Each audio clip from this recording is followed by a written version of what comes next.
Good morning students. आज मैं आपके सामने जो है एक्सरसाइज 3.1 जो है वो लेकर के हुआ हूँ, क्योंकि आपका चैप्टर 2.5 जो था वो लास्ट था। चैप्टर 2 की एक्सरसाइज थी, इससे आपका चैप्टर 2 कंप्लीट हो चुका है। आज मैं स्टार्ट कर रहा हूँ chapter 3, linear equation in 2 variables. Okay, और इसकी पहली एक्सरसाइज है एक्सरसाइज 3.1। तो आपके जैसा कि आपको चैप्टर के नाम से ही पता चल रहा है, लीनियर इक्वेशन 2 वेरिएबल। अभी तक हमने आपको 1 वेरिएबल्स में बताया था, मगर अब जो आ गया है लीनियर इक्वेशन इन 2 वेरिएबल्स में। वेरिएबल और कांस्टेंट का फ़र्क अब आप जान चुके होंगे। अब कोई ऐसा तो है नहीं जिसको वेरिएबल और कांस्टेंट का फ़र्क अब बताना पड़े, ठीक है। तो लीनियर इक्वेशन इन 2 वेरिएबल का मतलब देखिए आपने समझ लिया होगा। तो अब देखते हैं लीनियर इक्वेशन 2 वेरिएबल्स। इसका पहला क्वेश्चन है, चूज़ द करेक्ट आंसर है, MCQ है। तो पहला क्वेश्चन है linear equation 5x - y = 2x - 1, जैसा कि आप देख रहे होंगे हैज़। इसके क्या हो सकते हैं, तो ऑप्शन में दिया गया है। तो इसका फोर्थ ऑप्शन चाहिए, इसमें कोई सॉल्व नहीं करना है। इसका फोर्थ ऑप्शन चाहिए, इनडेफिनिटली मेनी सॉल्यूशन। ये जो आपकी इक्वेशन है, ठीक है, इस इक्वेशन के बहुत सारे सॉल्यूशन हो सकते हैं। जैसे जैसे हम x या y की वैल्यूज़ को घटाते बढ़ाते जाएंगे, उस तरीके से इनके सॉल्यूशन भी घटते बढ़ते जाएंगे। इसीलिए कह दिया गया है इन्फिनिटी मेनी सॉल्यूशन। इसके बहुत सॉल्यूशन। अगर हम x की वैल्यू 1 रख दें तो 1 रख के y की वैल्यू चेंज हो जाएगी, 2 रख दें तो y की वैल्यू चेंज हो जाएगी, 3 रख दें तो y की वैल्यू।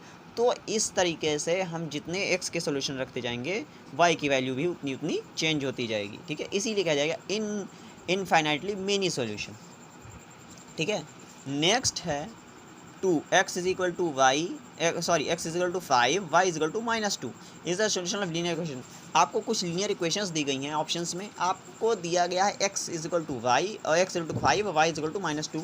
ये किस इक्वेशन का सोल्यूशन है? तो आपको क्या करना है, हर इक्वेशन में ये वैल्यू पुट करनी है। जैसे हमारा पहला ऑप्शन दिया गया है 2x + 5 y = 9।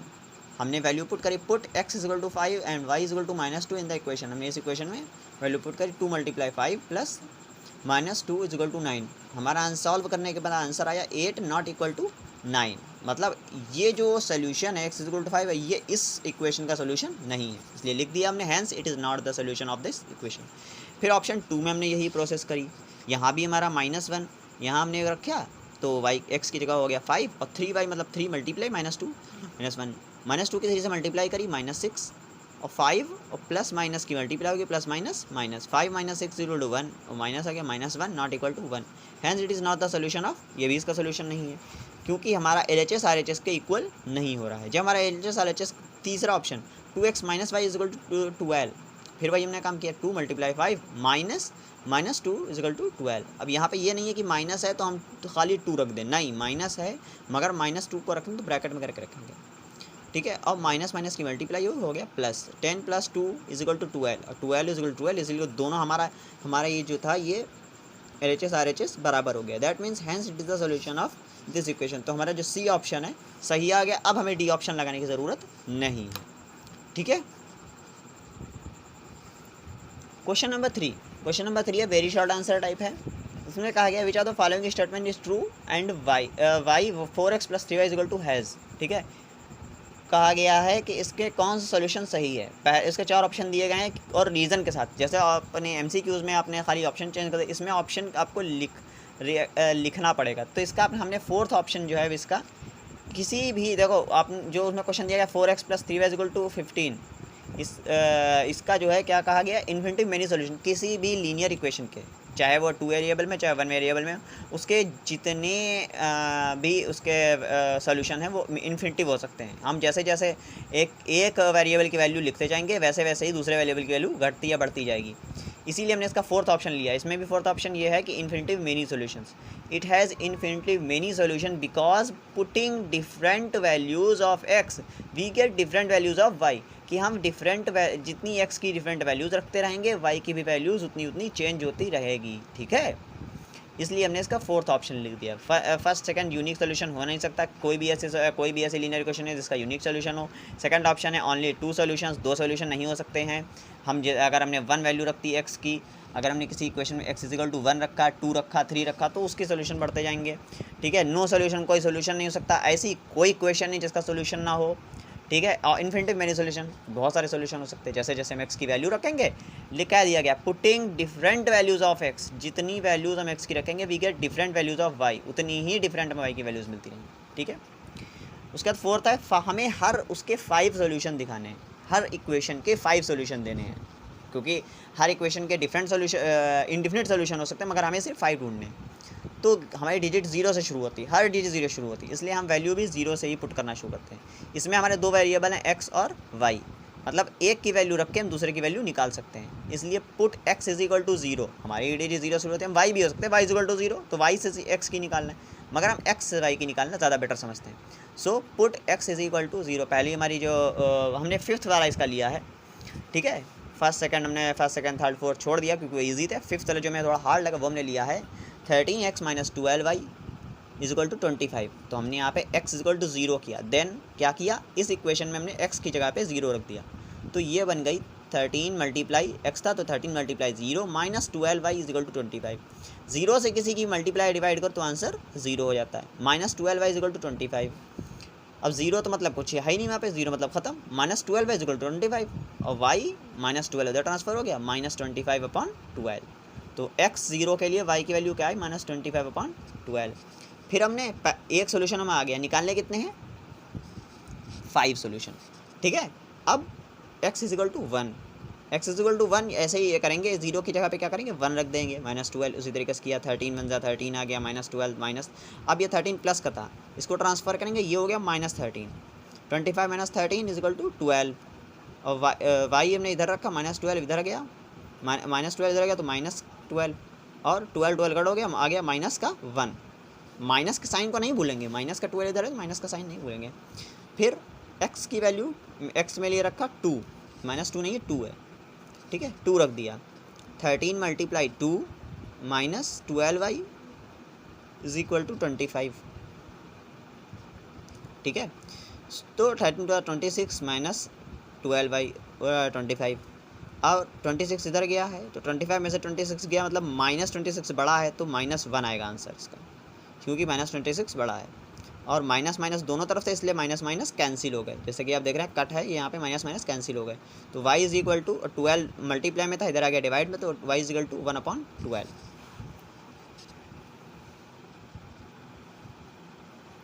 ठीक है। फिर कितने सोल्यूशन हो गए, 1 2 3, चौथा सोल्यूशन, ठीक है।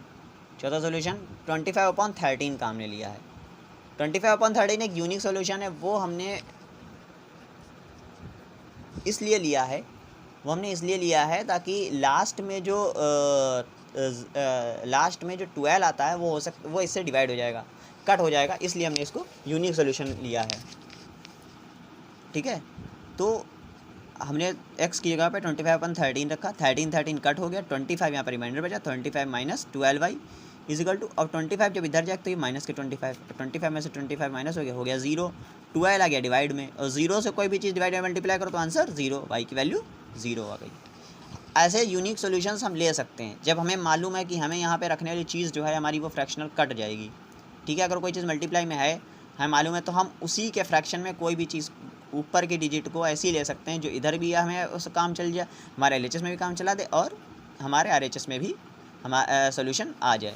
अब यहाँ पे अगर हम यहाँ पे 26 रखते तो अपॉन में 2 चलता, और फिर वो हमें प्रॉब्लम करता, इसलिए हमने वो सोल्यूशन, वो ऐसी डिजिट ली जो इससे कट जाए। यहाँ पे वैल्यू पुट करने में आपको अपने दिमाग का यूज़ करना पड़ेगा कि हाँ हम कौन सी डिजिट यूज़ करें जिससे हमारा सॉल्यूशन, ये y की वैल्यू जो आए वो इजी से इजी आए, ना कि फ्रैक्शनल फॉर्म में -1 अपॉन -3 अपॉन 64 या 60, ऐसा कोई आड़ी तिरछी वैल्यू नहीं, ईजी रखिए, ऐसा दिमाग से रखिए कि हाँ, और ईजी रखिए, मतलब 0 1 2 3 बहुत लंबी डिजिट, मतलब कि 6 7 8, हाँ, तो अगर ऐसी कोई डिजिट ना रखिए, ठीक है। फिर x -1, हमने -1 से इसकी वैल्यू रखी, ठीक है। यहाँ पे अब देखिए ये सोल्यूशन हमें जो है गड़बड़ हो गया, यहाँ पे क्या हुआ, -13 हो गया, -12 -13 इधर +13 हो गया, 38 हो गया, अब 12 इधर -12 गया, तो वहाँ पे कट हुआ, -19/6 निकला, और -19/6 को जब हमने उसको ब्रेक किया है तो -3 राइट जा 1/6 आया। अब ये वैल्यू में प्रॉब्लम कर सकती है, इसीलिए कभी भी ऐसे नहीं रखने चाहिए सोल्यूशन, ठीक है। रखने को हम रख सकते हैं, मगर अगर इसको ग्राफिकल, अभी जब आप आगे पढ़ेंगे तो इसको ग्राफ वे में शो करना होगा। ग्राफ पे जो ग्राफ पे जो पॉइंट्स होते हैं उन पे शो करने में ऐसे पॉइंट्स जो हैं ये फ्रैक्शनल फॉर्म जो है ये दिक्कत कर सकती हैं, ठीक है। तो यहाँ पे एक आंसर आप लाइन लिखेंगे, यहाँ पे आप लाइन लिखेंगे हेंस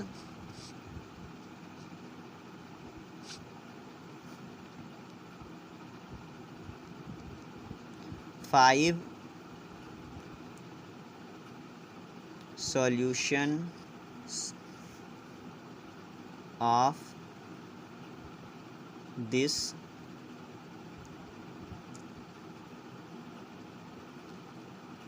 इक्वेशन इज, ठीक है। पहला इक्वेशन पहली वैल्यू क्या थी 0 और y की वैल्यू क्या थी -25/12।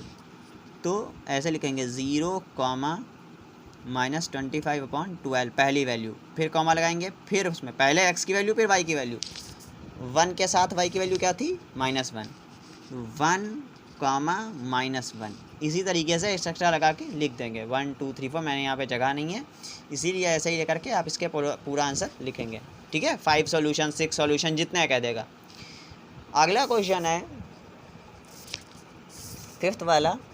एक इक्वेशन दी गई है, choose the correct solution of the equation x - y = 12 और उसके 3-4 सॉल्यूशंस दिए गए हैं।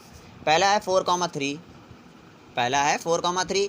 4,3 का मतलब है क्वेश्चन आपका फर्स्ट है 4,3 ब्रैकेट में पहली वैल्यू होती है x की, दूसरी वैल्यू होती है y की। मतलब जब भी ब्रैकेट में लिखी हो डिजिट आप देखो तो ऐसे समझो कि पहली डिजिट x है, दूसरी y है। तो 4,3 का मतलब x की वैल्यू 4 है, y की वैल्यू 3 है। तो हमने यही किया, यहाँ पे हम सॉल्यूशन लिखना भूल गए। Solution put x = 4 and y = 3 in the equation. हमारी ये इक्वेशन है, आपको ये बताना इन सारे इक्वेशन में से करेक्ट सॉल्यूशन कौन सा है इस इक्वेशन का। इस इक्वेशन का करेक्ट जब वो तब निकल पाएगा जब हम इसमें वैल्यू रखेंगे। तो 4 - 3 = 12, ये तो 1 इज नॉट इक्वल टू 12, इधर 1 आ गया, हमारे LHS में 1 आ रहा है, RHS में 12। तो 4,3 हमने लिख दिया, therefore 4,3 is not a solution of x - y = 12। मतलब इस इक्वेशन का ये सोल्यूशन नहीं है। दूसरा पकड़ा x = 0 y = -12, दूसरा है।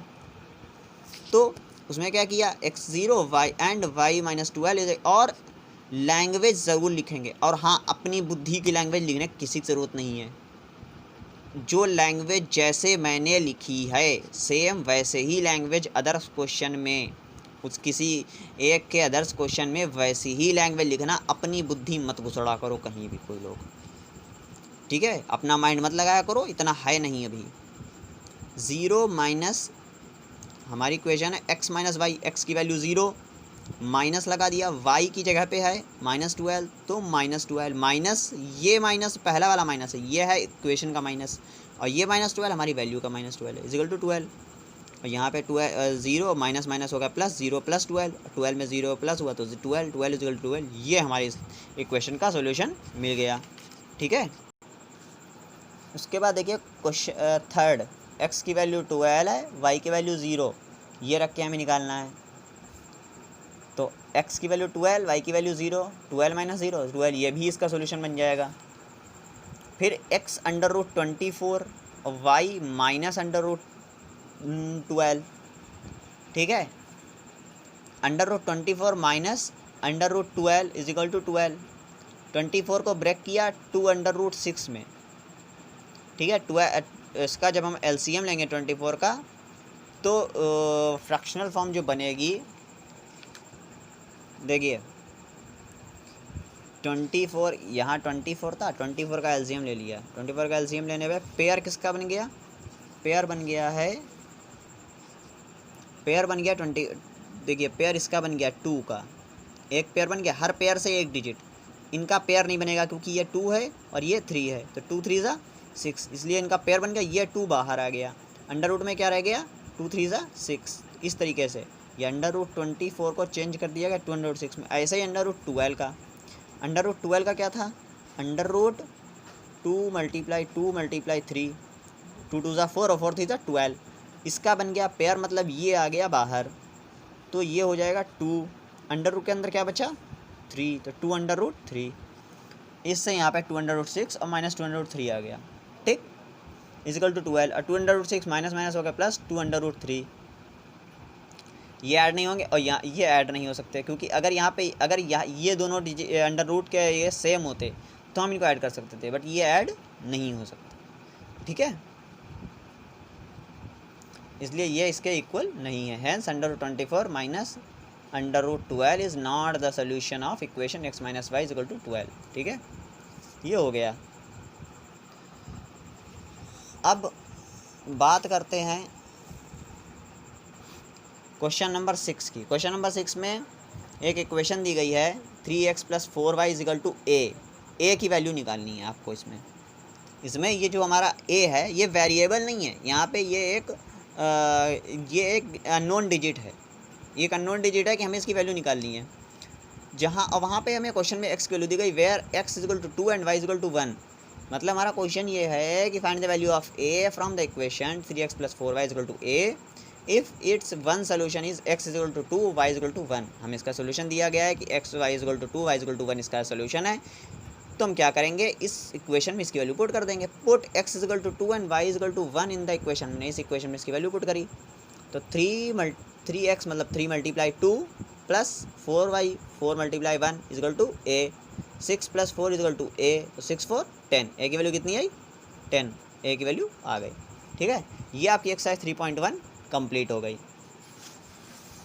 ठीक है, 3.1 कंप्लीट हो गई। अब आप 3.2 की जो है वो एक बार उसको बुक से देख लीजिएगा, फिर मैं आपको 3.2 जो है नेक्स्ट वीडियो में एक्सप्लेन करूँगा। ठीक है, नेक्स्ट वीडियो आपकी 3.2 की जल्द ही 3.2 की वीडियो आ जाएगी। Okay, thank you class.